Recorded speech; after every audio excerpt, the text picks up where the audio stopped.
की सोच तो अभी भी है कि औरत को बाहर निकलना ही नहीं चाहिए। अभी कल को इंटरव्यू चला गया और आपके पति ने देख लिया, वो ब्रांच पे आके झगड़ा तो नहीं करेंगे? बस इतना सा है कि पतिदेव जी मेरे को सपोर्ट करो प्लीज। जो पिछले 400-500 सालों की पुरानी परंपराओं में ऐसे बंधे हुए हैं कि उससे बाहर नहीं निकलना चाहते, उनके लिए महिलाएं आज भी चूल्हे तक ही सीमित है।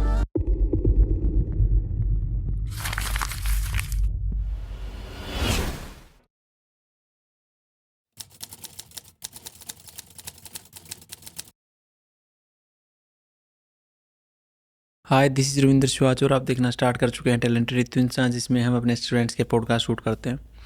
उसी कड़ी में एक और पॉडकास्ट आज शूट करेंगे हमारी जयपुर ब्रांच की स्टूडेंट गुड्डी देवी का, जो कह रही हैं कि मेरा नाम गुड्डी देवी नहीं है, बल्कि इनके आई कार्ड पे लिखा हुआ गुड्डी देवी है। तो ऐसा क्यों है कि आप क्यों मना कर रहे हैं, आपका नाम गुड्डी देवी नहीं है?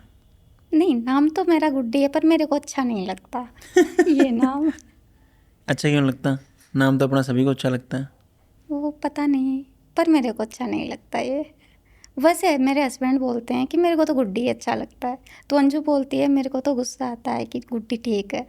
नाम आपको अंजू अच्छा लगता है ऐसा? हाँ, मेरे को अंजू अच्छा लगता बचपन में क्या नाम था आपका? है। गुड्डी था। वही तो है दिक्कत कि घर वालों ने ही गुड्डी निकाल दिया और स्कूल में चेंज हो जाता था, जो भी मतलब जो भी लिखवाना चाहो, पर घर में सब गुड्डी बोलते थे। नहीं, वैसे मम्मी मेरे को गुड्डा या गुड्डी गुड्डू ऐसे बोलती है, तब वो अच्छी लगती है, पर और सब गुड्डी बोलते हैं, वो मेरे को अच्छा नहीं लगता। अच्छा, गुड्डा गुड्डी ऐसा, ठीक है। गुड्डू अब भी ठीक है, कोई मेरे को गुड्डू बोले तो चलेगा, पर गुड्डी बोलते हैं तो अच्छा नहीं लगता आपको? अच्छा नहीं लगता। तो अभी ब्रांच पे बच्चे बोलते हैं गुड्डी गुड्डी अरे आपको? गुड्डी दीदी सभी यही बोलते हैं लेकिन यहाँ पे तो आपके हाथ में था, नाम चेंज करवा लेते हैं आई कार्ड पे। वो मतलब डॉक्यूमेंट्स आधार कार्ड में गुड्डी था, तो इसमें नहीं। तो आज मैं चेंज करवा के दे दूँ आपको ये? हाँ, हाँ? पर मेरा परमानेंट अंजू होना चाहिए नाम अंजू करवा के दे दूँ इस पे, सही रहेगा? थैंक यू भैया, अगर करवा दोगे तो आप। ये करवा देंगे। किस्सा क्या है वैसे, ये नाम कैसे बदले, चेंज हुए आपके, क्या कहानी है ये? जब मैं 12 साल की थी तब मेरी शादी हो गई 12 साल की? बड़ी दीदी के साथ। वैसे नहीं करनी चाहिए थी घर वालों को, कि मेरी दीदी मेरे से 7 या 8 साल बड़ी है, वेट करना चाहिए था, पर मतलब घर की स्थिति इतनी ख़राब थी कि मतलब वो बोलते हैं ना, मेहमान आए तो उसको 10 रुपये जुआरी के दे, तो वो देने की भी स्थिति ऐसी नहीं थी। दादाजी बोले कि क्या पता क्या होगा, तो दोनों बहनें की साथ में शादी कर देते हैं। फिर ससुराल में बोला गया कि आप शादी तो कर रहे हो, लेकिन हम छोटी वाली को छोड़ेंगे नहीं, क्योंकि हमारे दीदी के ससुर अलग थे और मेरे ससुर अलग हैं। अच्छा, दोनों भाई थे? दोनों भाई थे। तो मेरे ससुर ने बोला कि शादी तो कर रहे हो, पर मैं छोड़ूंगा नहीं इसको, चाहे मेरे घर पे कुछ ही काम ना करेगी, मैं फटा भी लूँगा, ऐसे बोला उन्होंने।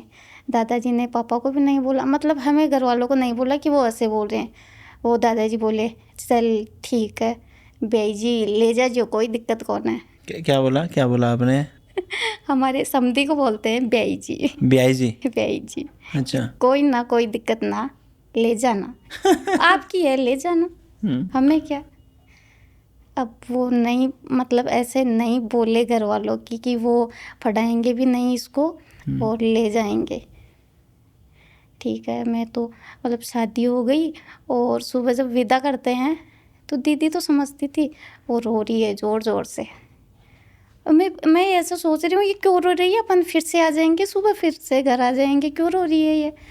तो फिर ऐसे सोच रही थी, चाची मम्मी ऐसे बोलेगी कि देखिए तो रो ही नहीं रही, यही रो रही है। तो मैं उसके देखे तो झूठ मूठ में ही रो रही हूँ मतलब रियल में नहीं रो रही थी, क्योंकि आपको पता ही नहीं था कि वापस नहीं आना, हाँ, वहीं रुकना मतलब पड़ेगा। कल फिर से आ जाएंगे, पता ही नहीं, मतलब ही नहीं पता कि शादी होती क्या है।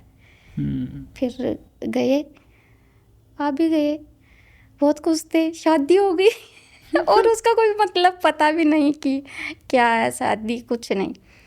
फिर कि वो बोले ससुराल वाले कि हम तो फटाएंगे नहीं और छोड़ेंगे भी नहीं इसको, हम तो लेके आएंगे।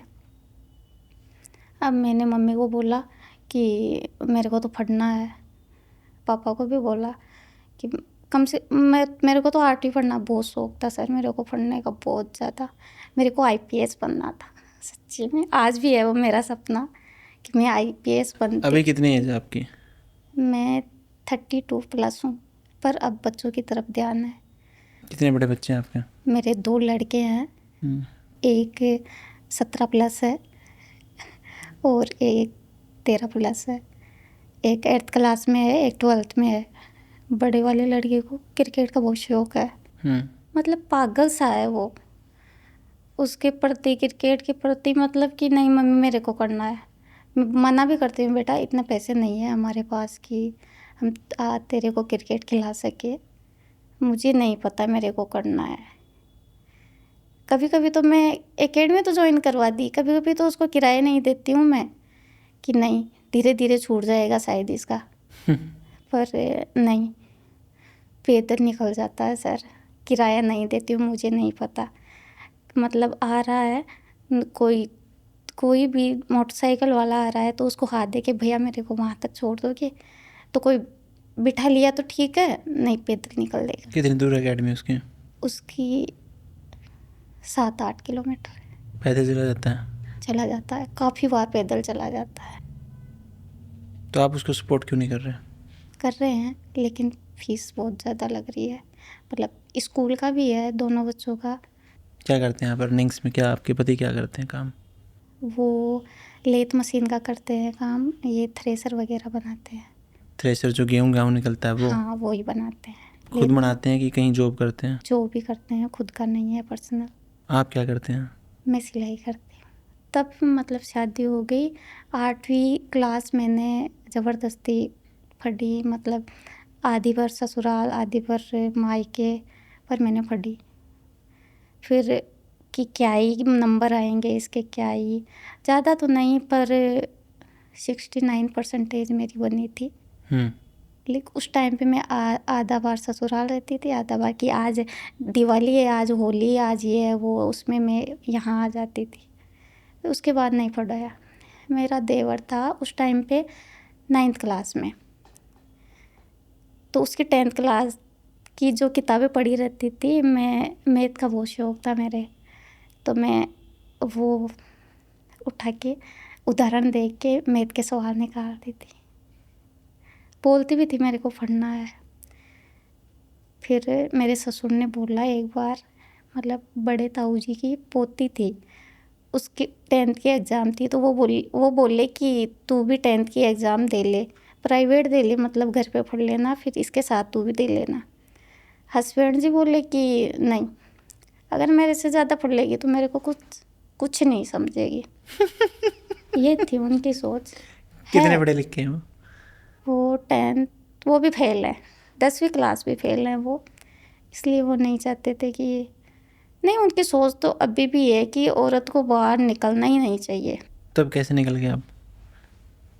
और अभी इंटरव्यू में आप कह रही हैं लाइव जाएगा, जब वो सुनेंगे फिर झगड़ा नहीं होगा घर पे? मैं ये चाहती हूँ कि ये संदेश उन तक पहुँचो। तो आप उनके मुंह पे ही कहते हो, सामने आपके पास ही उसको रहते कोई होंगे। फर्क नहीं पड़ता। मतलब आप कुछ ऐसी बातें बोलो कि शायद उसको फर्क पड़े। मैं बोलूं? हाँ। कि मतलब निकलने देना चाहिए, ऐसा कुछ नहीं है। ये मैं चाहती हूँ। मतलब पति आपके बोलूं मैं, ऐसा? तो सर वो मेरे नहीं मानते, मैं कैसे समझाऊँ उनको? लेकिन आपको भेज तो रखा है अभी बार सीखने के मुझे लिए। पता है कैसे भेज रखा है। अभी तो मैं कल आई थी यहाँ पे, घर से ही शुरू हो गया था। तेरे को तो घूमने का शौक है, तू सिलाई करने नहीं जाती वहाँ पे, ऐसा कुछ हुआ था हमारे बीच। उससे बाद अभी तक उन्होंने फ़ोन करके ये नहीं पूछा कि आप अच्छे से पहुँच गए क्या वहाँ पे। पर कोई ना सर, मैं तो उन्हीं का सपोर्ट चाहती हूँ कि अगर वो कुछ ना बोले तो मैं कुछ भी कर लूँगी। बस वो कुछ ना बोले, दुनिया की मेरे को कोई परवाह नहीं है कि दुनिया क्या बात कर रही है, बस वो कुछ ना बोले तो अभी मैं। तो आपके बच्चे बड़े बड़े हो गए हैं, अभी तो होपफुली आप दोनों के बीच में आपने इतने साल साथ गुजारे हैं, तो अभी तो एक दूसरे को समझ ही गए होंगे। बस उन्हीं की ये सोच मैं कभी नहीं बदल सकती कि मतलब वो ऐसे ही बोलते हैं कि औरत जात घर में ही ठीक रहती है। ये तो चलो ठीक है, आपके लड़की है नहीं, अगर मान के चलो उनकी बेटी होती तो अपनी बेटी को भी यही बोलते हो? मैं बोलती हूँ उनको, आपकी बेटी नहीं है ना इसलिए आप बोल रहे हो, पर क्यों, बहन है ना सर उनके, बहन तो है। नहीं तो नहीं, सोच वही रहेगी, जो भी है बहन है, माँ है, बहू है, बेटी है, घर में ही ठीक लगे, ये है उनकी सोच। काफ़ी पुराने विचारों में जी रहे हैं।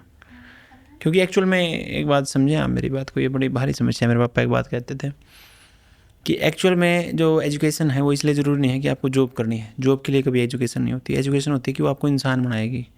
जो इंसान, मैंने बहुत सारे लोगों को देखा जैसे आप समस्या कह रहे हो ना, ऐसा नहीं कि पढ़े लिखे नहीं करते ऐसा, लेकिन जो लोग कम पढ़े लिखे हैं, वो फुली 10वीं में फेल, 12वीं में फेल, या यहाँ तक जाके रुक गए, कभी कॉलेज में गए नहीं, यूनिवर्सिटीज़ के धक्के खाए नहीं, उन्होंने देखा नहीं, उनके लिए हर लड़की जो सुबह नहा धोकर घर से बाहर निकले, चाहे काम के लिए चाहे पढ़ने के लिए, उनके लिए वो सभी सही नहीं है। सही नहीं है, सही एक्चुअल में उनकी जो सोच है बहुत से लोगों की, मैं सबको नहीं कह रहा कि कल को पता चले कमेंट सेक्शन में मेरे नाम की लंका लगा रखे ना, ऐसा नहीं, लेकिन एक्चुअल में ये देखने में आता है कि जब तक इंसान, जिस इंसान ने दुनिया देख के, सपोज कीजिए एक इंसान DU में पढ़ गया है, JNU में पढ़ गया है, भाई MDU पढ़ गया है, कहीं भी बाहर यूनिवर्सिटी में पढ़ गया है, हॉस्टल में रुका है, उन्हें देखा है कि लड़के लड़कियां नॉर्मली भी बात करते हैं, ये नॉर्मल है, जस्ट नॉर्मल चीज़ें हैं, कोई बात नहीं। लेकिन एक इंसान जो घर से बाहर नहीं निकला, 10वीं 12वीं तक उसने की नहीं प्रॉपर, और ज्ञान लिया नहीं, आगे पढ़ना छोड़ दिया है, उसी समाज से ज्ञान लेने की कोशिश कर रहा है कि जिसमें वो पैदा हुआ था, और उसके समकक्ष ही हैं उसके ज्ञान देने वाले भी, और ऐसे लोग मिलेंगे उसको जो पिछले 400-500 सालों की पुरानी परंपराओं में ऐसे बंधे हुए हैं कि उससे बाहर नहीं निकलना चाहते। उनके लिए महिलाएं आज भी चूल्हे तक ही सीमित है कि चूल्हे की रोटी बनाएगी महिला और वहीं तक उसको रहना चाहिए। यही सोच है उनकी। यही है ना? यही है। ये उनकी गलती नहीं है, ये गलती उनके माँ बाप की है जिन्होंने उसको पढ़ाया नहीं। हाँ, ये तो है। पढ़ाना चाहिए था उसको।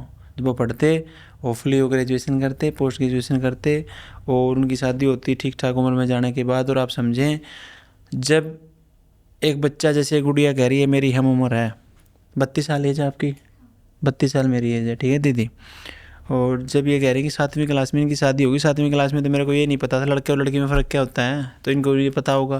क्योंकि अभी जो बच्चे हैं आप देख पा रहे हैं, अभी तो पैदा होते ही बच्चों के हाथ में स्मार्टफोन आ रहा है, वो देख रहे हैं इधर उधर। आप देखेंगे 5वीं 6वीं तक आते हुए बच्चों को कुछ ना कुछ पता चल जाता है। एक्चुअल बता रहा हूँ, 8वीं क्लास तक मुझे ये नहीं पता था लड़का और लड़की में क्या फ़र्क होता है। हम साथ ही बैठते थे, सारे दिन साथ ही खेलते थे। तो उस उम्र में जब इसकी शादी होगी, और जब 1-2 साल के बाद जब ये 9वीं में होती, 10वीं में होती, तब इनको बच्चा हो चुका था। अब आप ये बताएं कैसे इसकी मानसिक स्थिति डेवलप होगी। और अब जब आप ये बोल रही हैं, इतनी स्लो बोल रही हैं, स्लो, बिल्कुल स्लो, सुनने में मेरे कान दुखने लगे हैं इतना स्लो बोल रही है, क्योंकि सप्रेशन है ये बहुत सालों का। चाहे अपने परिवार में खुश हैं चाहे नहीं हैं, मैं तो कहूँगा कि इनके बच्चे जो बड़े हो गए हैं वो भी अपने देखें, और कम से कम इनके पति नहीं समझ पा रहे। होपफुली, मैं कोई समझाने का मेरा मोटिव नहीं है कहीं ये समझें कि क्या समझा रहे हैं, लेकिन इनके बच्चे समझें। आपके बच्चे तो सपोर्ट करते होंगे कि वो, उनकी सोच भी ऐसी होगी है, रह रह के बड़े वाले लड़के की है, सेम सोच हो गई है। वो ऐसे बोलते हैं, मम्मी क्यों झगड़ा करते हो, जैसे पापा बोल रहे हैं वैसा कर लो। तो मैं बोलती हूँ कि चलो ठीक है, पर तुम तो मत रखो कम से कम ऐसी सोच, क्या तुम भी ऐसे ही करोगे? फिर नहीं बोलेंगे। जब मैं समझाती हूँ ना। कहाँ रहते हो, गांव में रहते हो शहर में रहते हैं हम? मतलब चोमू, जयपुर चोमू। हाँ, तो हम नहीं तो गांव में है, नहीं सिटी में है, चोमू सामोद के बीच में है। मतलब शहर में जाते होंगे बच्चे खेलने खेलने के लिए, जयपुर रहते होंगे, वहाँ पे तो कितने अंग्रेज फिरते हैं, बाहर के गाँव टूरिस्ट में हैं। रहते हैं, चोमू से भी थोड़ा बाहर है। चोमू भी सिटी एरिया ही है वैसे तो, पर चोमू से भी थोड़ा मतलब 3-4 किलोमीटर आगे है। क्या सोच सही है? फिर कल को मान के चलो आपके लड़के की वाइफ आएगी, वो भी आप वाली ज़िंदगी जिएगी, फिर ऐसी सोच है तो? हाँ, तो मैं यही बोलती हूँ अपने बच्चों को, नहीं ऐसा नहीं, मतलब ऐसा बिल्कुल भी नहीं करना आपको। अरे ऐसी सोच भी मत रखना अपने पापा की तरह, अगर आगे बढ़ना है तो। मैं तो बोलती हूँ अपने हस्बैंड को कि ऐसी सोच है ना आपकी, इसलिए आप आगे नहीं बढ़ पाते। वो ऐसे बोलते हैं हमारे, ज़्यादा खा तो मर जाए, कम खा तो कौन मरे, यहाँ बोले हमारे राजस्थान में। मीन्स मतलब कम खा लेंगे तो ठीक है, ज़्यादा खा लेंगे तो नुकसान हो जाएगा। नुकसान हो जाएगा। ऐसा तो जैसा है वैसे ही चलने दो। अच्छा, ज़्यादा ना नो करो, कुछ चलो करो, जो चल रहा है वो चलने दो, ऐसा? हाँ, चलने दो कि चल रहा है, ठीक चल रहा है, मतलब नहीं उनको शो नहीं होना है। मतलब अब ये कल को इंटरव्यू चला गया और आपके पति ने देख लिया, वो ब्रांच पे आके झगड़ा तो नहीं करेंगे? मैं यही चाहती हूँ उनके वहाँ तक यही चाहते हैं ब्रांच पे आके झगड़ा करें वो? नहीं, मैं ये चाहती हूँ वहाँ तक कि ये मैसेज पहुँचे मेरे हस्बैंड तक। और मैं उनको यही बोल रही हूँ, हस्बैंड जी प्लीज समझो। प्लीज समझे। क्यों नहीं समझ आ पा रहे फिर आप? क्यों आपको कैमरे के सामने आना पड़ रहा है? पता नहीं, मतलब या तो मतलब उनके जो साथ वाले हैं उनकी सोच भी ऐसी है कि घर से सुबह टिफ़िन विफ़िन तैयार किया और सारे दिन भर काम करके आ गए और फिर घर पे, मतलब शायद संगत का असर है मेरे हिसाब से। एक्चुअली जब आप देखेंगे ना, दो ही चीज़ों का असर होता है इंसान पे। या तो उसके जीन्स का, मीन्स उसके जीन्स कैसे हैं। सपोज कीजिए कि हज़ारों सालों से किसी परंपरा को हम ढो रहे हैं, same same same same same same same, तो जीन्स का काफ़ी फ़र्क होता है। दूसरा फ़र्क होता है उसकी संगत कैसी है। जब कह रहे हैं संगत का ऑफुली फ़र्क हो, संगत का ही फ़र्क होता है। अगर हमारे को आपके बारे में जानना है तो अगर कोई 4 आपकी महिलाएं दोस्त हैं, अगर मैं उनको जान लूँगा तो मैं आपके बारे में ये बता दूँगा कि आपकी सोच कैसी है। ऐसे जो, क्योंकि आप देखेंगे जो लंबे टाइम तक दोस्त रहते हैं ना, तो एक समय के बाद आप देखेंगे उनकी सोच लगभग सेम जैसी होती है। आपने काफ़ी निजी जीवन के बारे में बताया और होपफुली आपका जीवन सुखमय हो, हम तो यही उम्मीद करेंगे। अब मैं पूछना चाहूँगा कि रितु मैम को कितने सालों से जानते हैं आप लगभग? मैं 3-4 सालों से जानती हूँ। वो मेरे पास फ़ोन नहीं था उस टाइम पे, पर हस्बैंड के फ़ोन में जब शाम को मतलब अगर वो देते तो कि मतलब हाँ देख लो आप थोड़ी देर, तो मैं वीडियो देखते थे यूट्यूब पे मैडम का, तब से मैं जानती हूँ। तब से मैं ये सोचती हूँ कि मेरे को भी इनके जैसा बनना है। कि सिलाई तो मैं करती थी, पहले भी करती थी। कितने पैसे कमा लेते हैं आप सिलाई करके? 15-20 हज़ार रुपये मैं आराम से कमा लेती हूँ। घर से ही करते होंगे?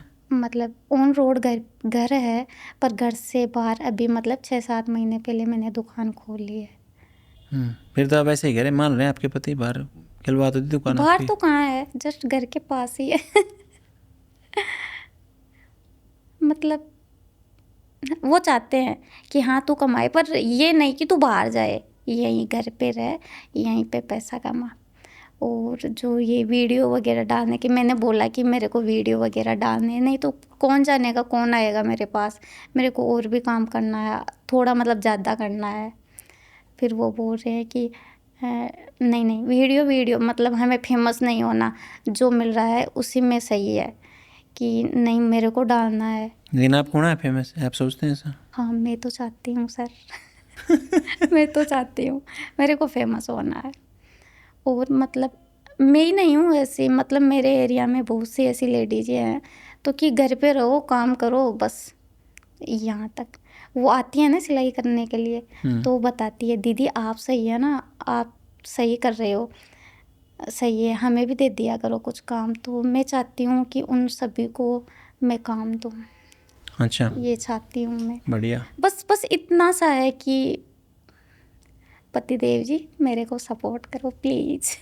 ओके, तो फिर आपने ऑफलाइन एडमिशन के लिए तो बाहर ही आना पड़ता होगा आपको, दिल्ली ब्रांच की साइड, तो कैसे एडमिशन के लिए माने? फरवरी का मुझे नहीं पता था कि जयपुर में ब्रांच, सिक्कर का था। मैंने बोला कि मेरे को इन मैडम से सिलाई सीखनी है, लेकिन मैं वहाँ तो जा नहीं सकती, भिवानी तो मुझे पता आप भेजोगे नहीं, तो सिक्कर भेज दो, कहीं नहीं जाना। ऐसे ही फ़ोन में देख के सीख ली कि नहीं वो मतलब सामने से सिखाती है, थोड़ा सा अलग होता है, वैसे ऐसे नहीं कि ठीक है आती तो है फिर क्या सीखेगी, और क्या सीखना है। कि मेरे मतलब जो कमी आ रही है, जो मैं बना रही हूँ, वो कमी पूरा करना चाहती हूँ मैं। फिर ऐसे भी ट्राई किया कि मेरे को सर्टिफिकेट भी नहीं, सिलाई का सर्टिफिकेट नहीं था मेरे पास, तो कि वो भी मिल जाएगा अगर मैं उनके पास जाऊँगी तो। फिर ठीक है, तो वहाँ तो जाने नहीं दूँगा तेरे को, यहाँ फ़ोन में अगर ऑनलाइन करना चाहती है तो वहाँ से कर लेना। फिर मैंने इंस्टाग्राम पे रील देखी कि जयपुर में मतलब शाम को 18 से हम आए हैं और मैंने देखा 15 तारीख को, 15 मई को देखा मैंने। फिर मतलब तुरंत उनको कॉल किया कि है ना जयपुर में 18 तारीख से सिखा रही है मैडम। तो ये बात तू घर पे आके भी बोल सकती थी, क्या हो रहा है तेरे कि नहीं मैं बता देती हूँ आपको कि मेरे को सीखना ही है। हाँ ठीक है, घर आने दे फिर देख लेंगे। फिर मैंने सिलाई मतलब मशीन पे बैठी थी मैं, आधा ब्लाउज़ बना लिया था। उस आधे ब्लाउज़ को छोड़ के मैं दीदी के पास कि देख दीदी मैं जाऊँगी यहाँ पे है ना, मैं उनसे सीखूँगी। फिर वो बोल रही है, वो मतलब अपने पतिदेव से तो पूछ ले पहले, तो ऐसे उछल रही है इतना। हाँ, कि मैंने उनको भी फ़ोन किया था, सास को भी बोला कि देख मम्मी मेरे को इन मैडम से सीखना है। हाँ, तो उससे पूछ लेना फिर देख लेना। ठीक है। फिर उनको आने के बाद कि मैं जा सकती हूँ, क्या करेगी तुझे पता है कितना टाइम ख़राब होगा और तेरे को टाइम भी नहीं है, कपड़े पड़े हैं तेरे पास, तो उसको थोड़ी छोड़ेगी, कस्टमर टूट जाएंगे तेरे। कि नहीं मैं मैनेज कर लूँगी, बट मेरे को जाना है एक बार। फिर मतलब मना लिया उनको कि प्लीज़ आज तक मैंने आपसे कुछ भी नहीं मांगा, प्लीज़ मेरे को वहाँ से मैम से सीखना है ये। तो चल ठीक है। फिर मैंने बोला कि आप चलो मेरे साथ। नहीं आप खुद से चल जाना। फिर मैं कि नहीं चलो आप चलो मेरे साथ। तो मैंने कॉल किया यहाँ पे और मैम से ये भी बोला कि कहीं वो मार्कशीट ना मांग ले 10th क्लास की 12th क्लास की। तो इसलिए मैंने पहले ही कंफर्म कर लिया कि वो नहीं है मेरे पास। और मैं सही बताऊँ तो पढ़ी लिखी नहीं हूँ, अब आप देख लो सिखाना है या नहीं सिखाना आपको। फिर जब आप ब्रांच पे आए तो पहले दिन कैसे महसूस कर रहे थे? मतलब ऐसे हवा में उड़ रही थी। क्या पता क्या मिल गया मुझे। ऐसा कुछ नहीं था कि क्या मैं सीख पाऊँगी, ऐसे तो मेरे को पक्का विश्वास था कि मैं सीख पाऊँगी, क्यों नहीं सीख पाऊँगी, और आखिर मैडम बता रही है तो क्यों नहीं सीख पाऊँगी। ऐसा था कि मतलब जो वो बताएगी कि जैसे हम सीना बोलते हैं, कमर बोलते हैं, उसको वो मैम इंग्लिश में बोलेगी, तो वो कि वो धीरे धीरे वो भी सीख जाएंगे। हमें भी तो बोलना आ जाएगा वो कि इस चीज़ को क्या बोलते हैं, इसको क्या बोलते हैं। आ गया आपको? हाँ सच में आ गया। मैं बताती हूँ कि पता है ना, मैं अपने बच्चों को बताती हूँ कि पता है मेरे को ये सब भी आ गया। हाँ मम्मी तू बड़ी टैलेंटेड है। वो तो क्या है ना, तेरे को पापा सपोर्ट नहीं करते, नहीं तो तू क्या पता क्या कर ले। मैं बोलती हूँ सच में, अगर उनका सपोर्ट मिल जाए तो क्या पता मैं क्या कर लूँ। और मैं चोमू में तो अपना नाम करना चाहती हूँ कि वो होना चाहिए। मैंने अपना फैशन लैब से अपनी दुकान का नाम रखा किस है। नाम से? Fashion lab. Fashion lab. इस नाम से रखा है कि मतलब चोमू में तो होना ही चाहिए कि हाँ वो है। सपने तो मैं देखने लग गई। सपने तो सबसे ज़रूरी हैं देखने के लिए। वह बोलते हैं मेरे को, तू जितना हवा में उड़ रही है इतना मत उड़। सपने देखना बुरी बात नहीं है, और मेहनत करेंगे तो पूरे भी होंगे, क्यों नहीं होंगे, इतना विश्वास है मेरे को। तो जो वहाँ पे टीचिंग स्टाफ है, जो ट्रेनर्स हैं, उनके साथ कैसी बॉन्डिंग रही है आपकी? कभी डाउट सोल्व करवाए गए ब्रांच में? बहुत अच्छे हैं, बहुत अच्छे। और यहाँ का स्टाफ, जहाँ यहाँ का स्टाफ है, हमने कल देखा आपका, सेम वैसे ही है। मतलब ऐसे विश्वास नहीं मीन्स होता भिवानी है। हेड ऑफिस पे जो स्टाफ और जयपुर ब्रांच में स्टाफ हो सेम है ऐसा? सेम है, मतलब ऐसा ही माहौल है वहाँ पे भी।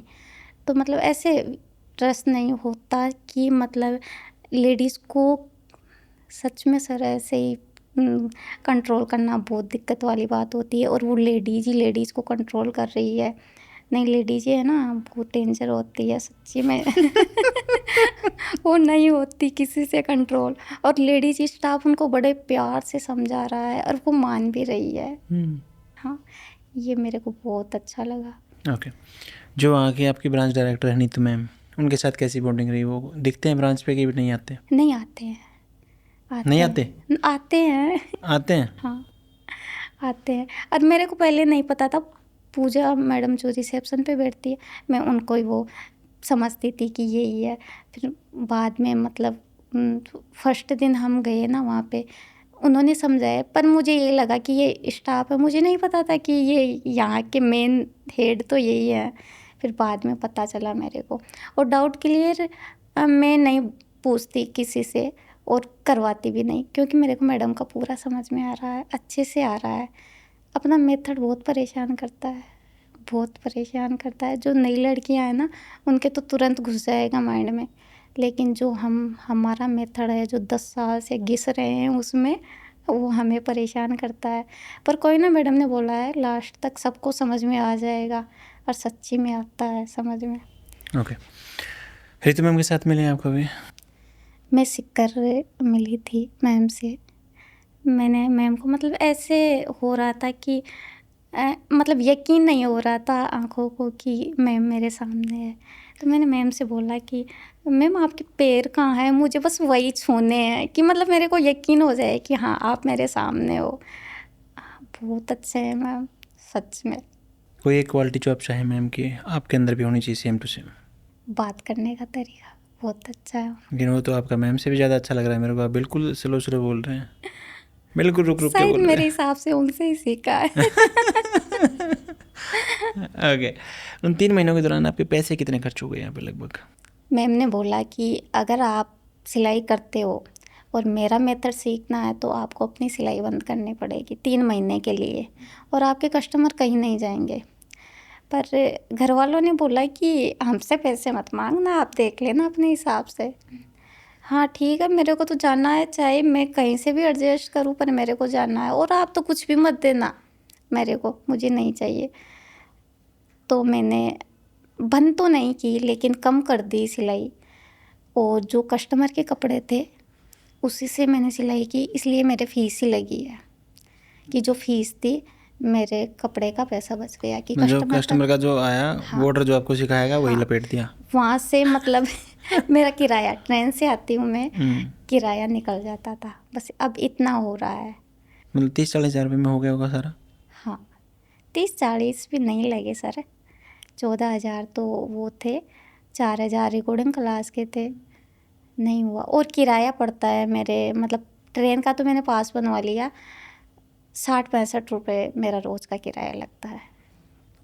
तो यहाँ से जाने के बाद अब आप क्या करेंगे, क्या प्लान्स कर रहे हैं आप? यहाँ जाने के बाद मैं अपना बुटीक खोलूँगी। वैसे वो पहले तो नॉर्मल सिलाई सेंटर था, अब बुटीक कौन होगा, और उसमें मैं मतलब स्टाफ रखूँगी सर, सच में स्टाफ रखूँगी, और उनको बताऊँगी जो काम मेरे को आता है वही मैं करूँगी, और बाकी काम उन्हीं से करवाऊँगी कि उनकी भी हेल्प हो जाए। ये मैम ने बोला था और मेरे को बहुत अच्छी लगी ये बातें कि हाँ मतलब पड़ोस में रहने वाली उनकी भी हेल्प होनी चाहिए, उनका भी थोड़ा बहुत खर्चा पानी निकल जाना चाहिए। और ऐसी लेडीज़ हमारे बहुत है जो बहुत परेशान होती है, सिर्फ अपने खर्चे के लिए, छोटे मोटे खर्चे के लिए बहुत परेशान होती है। तो जैसे मैं कटिंग कर दूँगी तो उनके पास करवा लूँगी। मशीन मेरे पास 3 हैं ऑलरेडी, 2-3 और ले आऊँगी और वहीं पे रखूँगी लेडीज़ों को। फिर है ना, मेरे को भी तो मैडम बनना है ना उनकी, ये करना है मेरे को। बस वो थोड़ा सा इशू वही है कि हस्बैंड जी नहीं साथ ना दे मेरे को, वो कोई दिक्कत नहीं है, लेकिन वो ऐसे बोले कि जा तू जो तेरा मन करे वो कर ले। ऐसा बोलते हैं तो काम चल जाए, ऐसा? ओके। उन 3 महीनों के दौरान जो आपको ड्रेसेस सिखाएगी उसमें कौन सी ड्रेस आपको सबसे अच्छी लगी? सबसे अच्छी ड्रेस ब्लाउज़, और सबसे ज़्यादा तो मेरे को वो है ना, वो सीखना था ब्लेज़र कोट पैंट, ये मेरे को बहुत शौक़ है, पहनने का भी शौक़ है। पर क्या है ना, ससुराल वाले ऐसे ही मिल गए तो पहनने नहीं देते। सूट भी अलाउड नहीं है हमारे यहाँ पहनना, सिर्फ ही साड़ी पहनो, लहंगा ओढ़नी वगैरह ये पहनो, तो मैं वो नहीं पहनती, लेकिन आने वाले समय में पहनूंगी सर। रैंप वॉक की थी आपने फैशन शो में, क्या बनाया था? मैंने बनाया था स्कर्ट बनाया था, उस पर जीन्स का बेल्ट लगाया था और ऊपर ब्लाउज बनाया था। एक तरफ फुल आस्तीन थी, एक तरफ हाफ आस्तीन थी। ओके। जब आप रैंप वॉक कर रहे थे तो तब कैसा फील कर रहे थे? कि मैं स्टार हूँ ऐसा फील हुआ मुझे, और मैं मुझे देख रही है और बड़े प्यार से हंस रही थी, और मतलब ऐसे लग रहा था कि सिर्फ मैं स्टार हूँ और सब मेरे को ही देख रहे हैं, ऐसा फील हुआ मुझे। और वो वीडियो मैंने इंस्टाग्राम पे भी डाली अपनी, वो मेरे हस्बैंड जी को अच्छी नहीं लगी कि क्यों डाल रही है ये, तो कोई मतलब सर पे ओढ़ने नहीं है, ऐसा है वैसा, कि क्यों क्या दिक्कत है, कि अगर देखेंगे तभी तो जानेंगे कि हाँ ऐसी ड्रेस भी बना रही है और वहाँ तक गई है, हरियाणा जाके आई है, वो तो हमारे वहाँ तो बड़ी बात है कि इतनी बड़ी मैम से सीख रही है, तो तभी तो जानेंगे कि हाँ, कि तू पहले सीख तो ले, बाद में डालते रही हो। घर वालों को भी थोड़ी प्रॉब्लम है कि मतलब जैसे साड़ी में हूँ वो डाल दिया वो ठीक है, लेकिन मतलब अच्छी ड्रेसें डालो, पूरी ड्रेसें पहन के डालो, ऐसी सोच है उनकी। ओके। तो दीदी ने काफ़ी अच्छी इंसाइट्स दी और मतलब काफ़ी कम एज में शादी होने के बावजूद ये ज़िंदगी में जो आगे बढ़ना चाह रही हैं, ये समाज के साथ लगातार इनकी लड़ाई को दिखा रहा है। तो मैं चाहूँगा आप महिलाओं के नाम कोई संदेश दें। मेरे हिसाब से मैं तो ये चाहती हूँ कि कुछ अपने पैरों पे खड़ी होनी चाहिए हर महिला, चाहे वो थोड़ा सा ही काम करे पर करना चाहिए उनको। अगर वो 2 पैसे कमाएगी तो उसकी वैल्यू बढ़ जाती है सर। घर में कितना भी काम कर लो लेकिन वो वैल्यू नहीं रहती। जो महिला 2 पैसे कमा रही है उसकी वैल्यू बढ़ जाती है। तो ये कुछ ना कुछ कमाना चाहिए, कमाना सेल्फ चाहिए। डिपेंडेंट होना हाँ। चाहिए। ओके, तो इन्हीं बातों के साथ इस पॉडकास्ट को हम समाप्ति की ओर लेके जाएंगे। मिलते हैं आपसे नेक्स्ट पॉडकास्ट में, तब तक के लिए देखते रहिए टैलेंटेड रितु इंसान। और आशा और उम्मीद दोनों करेंगे कि हमारी प्यारी बहन अपने जीवन में तमाम उन बुलंदियों को छुए जिनकी हकदार है। और होपफुली संदेश ये भी है कि छोटे बच्चों की शादियाँ ना करें। छोटे बच्चों की शादियाँ करना सही नहीं होता, क्योंकि वो मानसिक रूप से टॉर्चर होते हैं। अगर एक बच्चा 12, 13, 14 साल की उम्र में किसी की शादी होगी, उसको पता भी नहीं शादी का मतलब क्या है, क्या होता है, क्या नहीं। तो होपफुली बच्चों को जीने दें। तो जैसा एक स्टूडेंट ने कहा था कि बचपन में बच्चों को पालने लगे, तो ऐसा सही नहीं है। होपफुली एक उम्र आने दें, उसके बाद ही अपने बच्चों की शादी करें। धन्यवाद।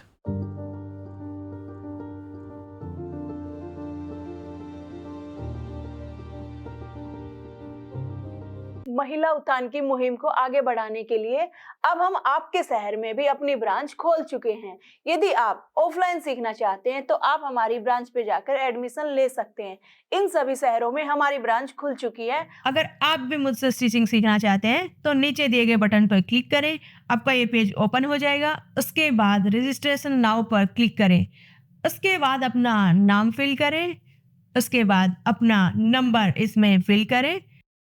इसके बाद आप अपना नज़दीकी सेंटर सिलेक्ट करें। जैसे कि आपका नज़दीकी सेंटर भिवानी है तो भिवानी सिलेक्ट करें। बहुत बढ़िया, आपका रजिस्ट्रेशन सक्सेसफुल हुआ। जल्द ही हमारी टीम आपसे कांटेक्ट करेगी। धन्यवाद। इंसान नाम है उसका।